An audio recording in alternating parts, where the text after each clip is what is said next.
नमाज पढ़ते टाइम हमें ये शक हो कि हमारी ये रकात छूट गई है, तो तब हमें क्या करना चाहिए? चलिए कासिम भाई से जवाब सुनते हैं। नंबर 3, वित्र की आखिरी रकात में वाजिब छूटने का शक में सजदे सहव कर लिया तो नमाज हो जाती है। देखिए, शक, मुझे लग रहा है कि आपको शक रहता है ना? तो ये लोगों को जो है ना एक बीमारी होती है शक की, नमाज में शक, वुजू में शक, गुस्ल में शक। तो ये शक की बीमारी को तो ख़त्म करना पड़ेगा आपको।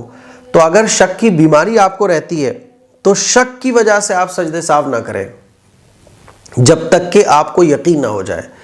यकीन, कितना यकीन? इतना यकीन कि आप कसम खा के कह सको कि हाँ, नमाज में मुझसे ये छूटा है। तो अगर कोई ऐसी गलती आपसे नमाज में हुई है जिससे सजदे साहब वाजिब हो जाता है और उसका पूरा यकीन है, शक नहीं यकीन है, तो फिर आप सजदे साहब करिए।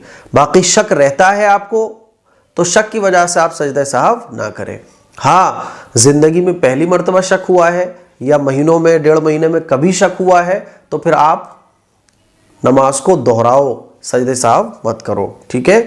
नंबर 4, 4 रकात वाली नमाज कंप्लीट करने के बाद शक हो कि 3 रकात में सलाम फेर दिया तो क्या नमाज हो जाती है? देखो, ये वही शक वाली बात है।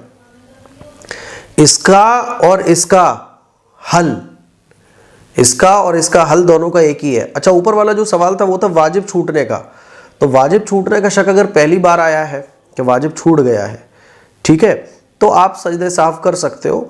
लेकिन चौथा जो मसला है आपका कि 4 रकात वाली में आपको शक ये हो गया कि 3 रकात वाली 3 रकात आपने पढ़ी है, तो शक वही है। अगर ये पहली बार आया है या 1.5-2 महीने के बाद आपको शक की बीमारी नहीं है, ये शक आ गया कि शायद 3 हुई है या 4 हुई है, तो आप नमाज को दोबारा दोहराओ, ठीक है।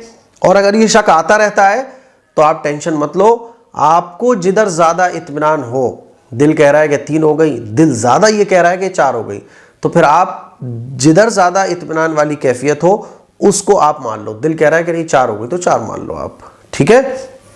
बहरहाल ये एक शक की बीमारी है, इस शक की बीमारी पे आप कंट्रोल करिए, वरना आगे चल के बहुत सारी दिक्कतें ये शक की बीमारी खड़ी कर देती है।